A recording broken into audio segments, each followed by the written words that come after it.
Hello, Namaste. I am Preeti. Welcome to my YouTube channel, that is SSC Maths English Short Mantra. So आज today's topic is sphere और यहाँ हम sphere के साथ साथ hemisphere and hollow sphere को भी डिटेल में पढ़ेंगे। सबसे पहले हम स्टार्ट करते हैं स्फीयर से।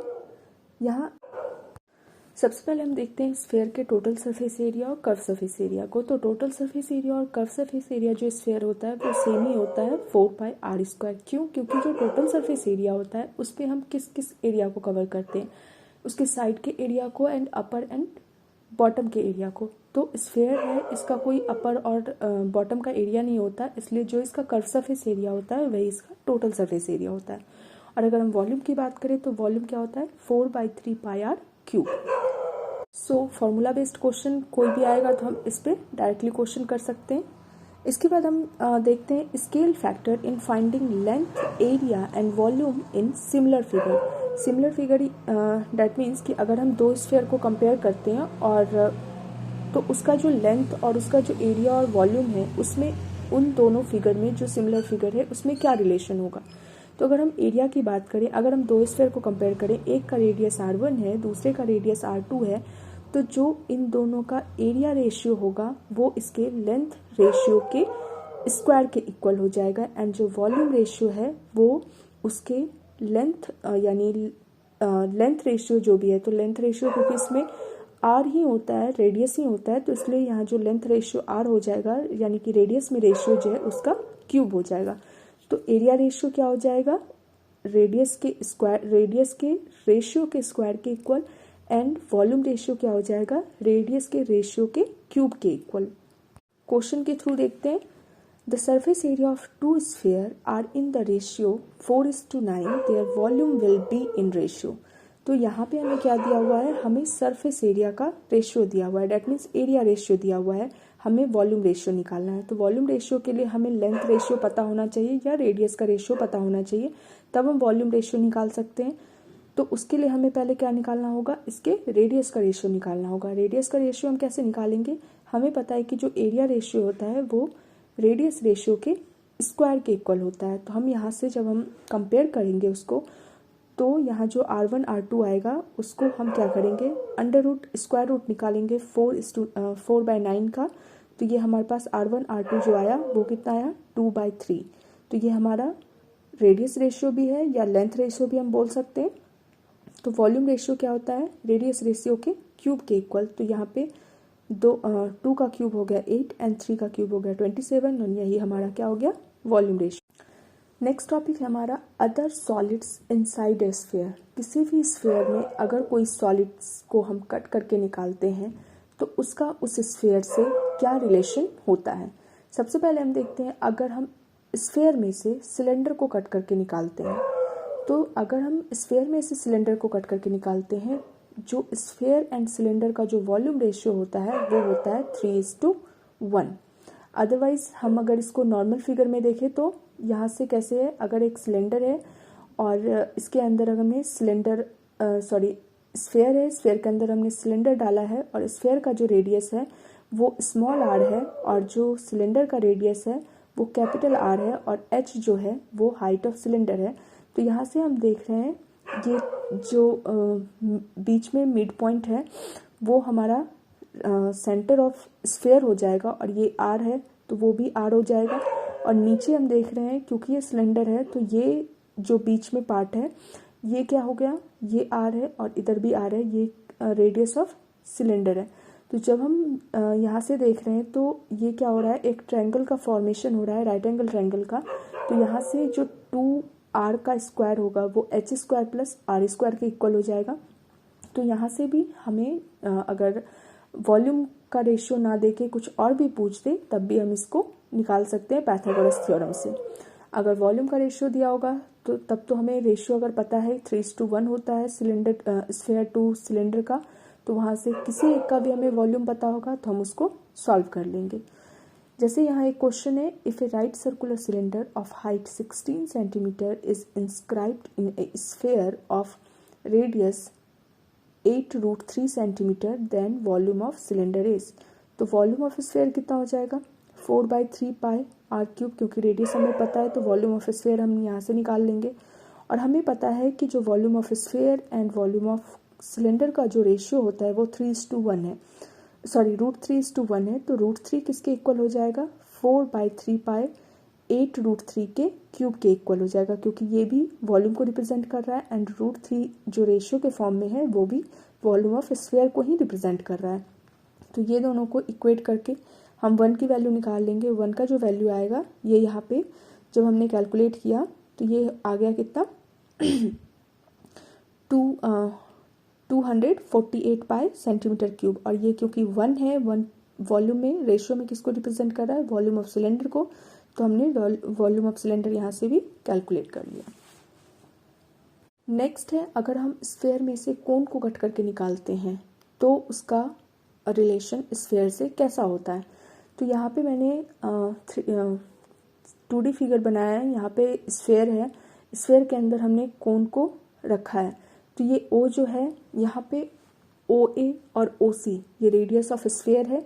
रेडियस ऑफ स्फीयर को मैंने कैपिटल R लिखा है। BC जो है वो रेडियस ऑफ कोन है। OB जो है वो क्या हो जाएगा, क्योंकि OC R है, BC स्मॉल r है, तो ये पाइथागोरस थ्योरम से OB क्या हो जाएगा, √ हो जाएगा r² माइनस r², यानी रेडियस ऑफ स्फीयर में से माइनस कर देंगे हम रेडियस ऑफ कोन को। और AB जो है वो क्या है, हमारा हाइट ऑफ कोन है। और ये क्या हो गया, ये है r plus √ r² minus r²। r है क्या, क्योंकि AB जो है वो किससे किससे बन के मिला है, मिलके बना है, वो AO प्लस OB से मिलके बना है। तो AO जो है हमारा R है, कैपिटल R, यानी रेडियस ऑफ स्फीयर है। और OB जो है हमने अभी कैलकुलेट किया राइट एंगल ट्रायंगल OBC में से।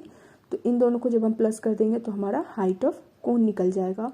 और AC जो है ये स्लांट हाइट ऑफ कोन है। तो अगर वॉल्यूम रेशियो दिया होगा, अच्छा यहाँ पे इसका जो स्फीयर में से कोन को कट करके हम जब निकालते हैं तो उन दोनों का वॉल्यूम रेशियो क्या होता है, यानी volume ratio of sphere is to volume ratio of cone होता है 27:8। तो वॉल्यूम रेशियो अगर हमें फाइंड करना हो या वॉल्यूम किसी इन दोनों में से किसी का फाइंड करना हो तो ये रेशियो अप्लाई करके हम फाइंड कर सकते हैं।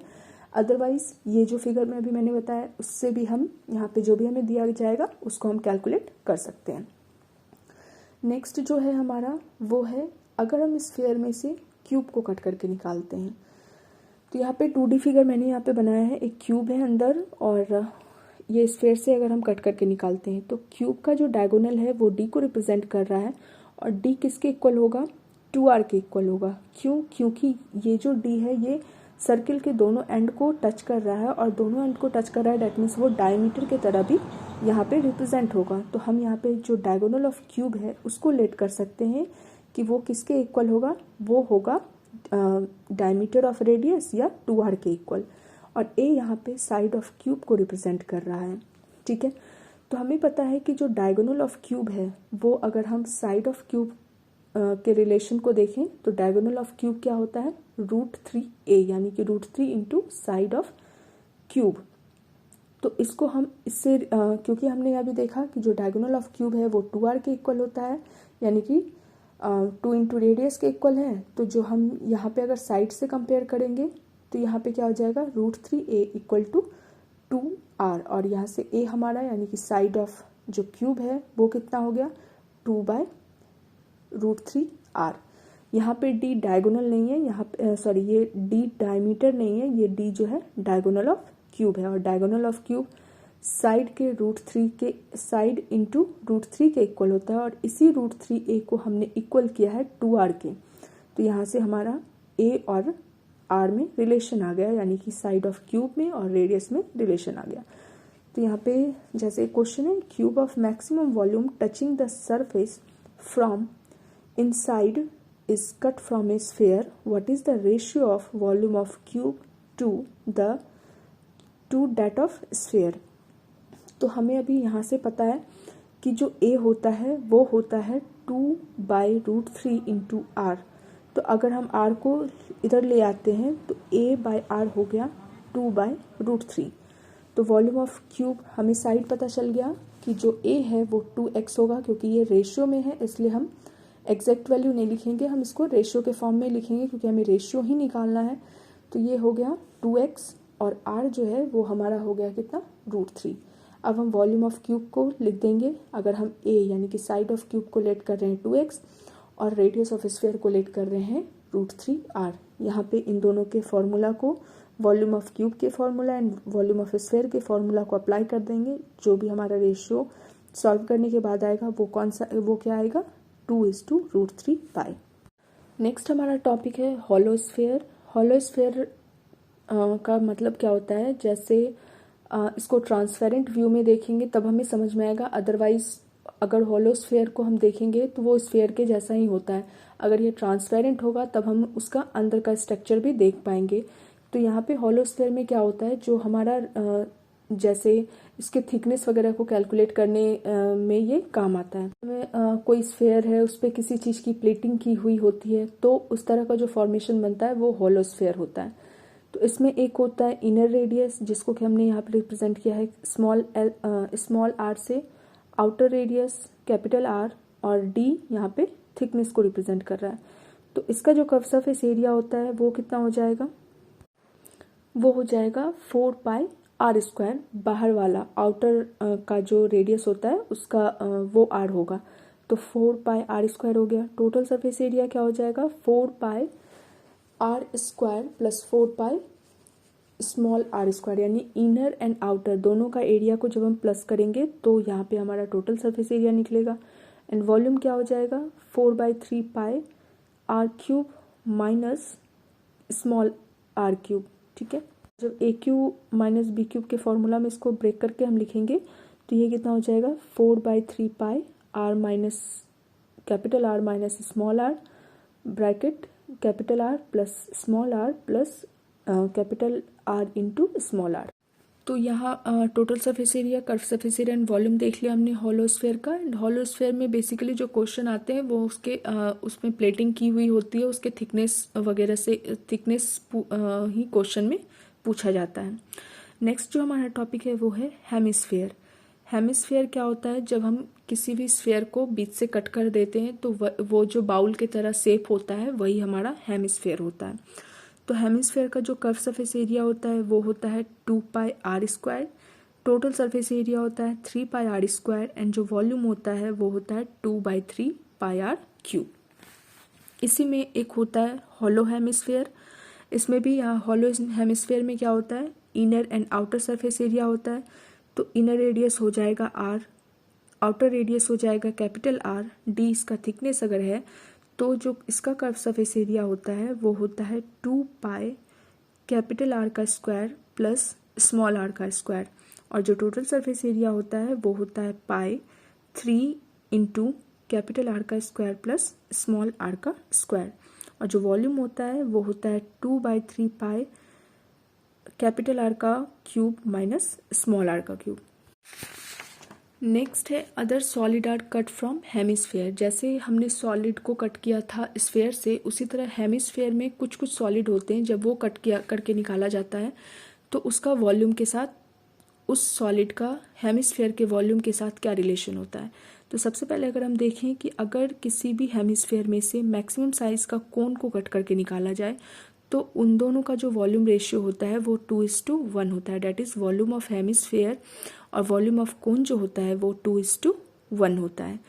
अब यहाँ जैसे फिगर से भी हम देख लें तो हाइट ऑफ कोन जो है यहाँ पे वो इक्वल हो जाएगा किसके, रेडियस ऑफ कोन के। और रेडियस ऑफ कोन क्या है, रेडियस ऑफ कोन और रेडियस ऑफ हेमिस्फीयर दोनों इक्वल ही होगा।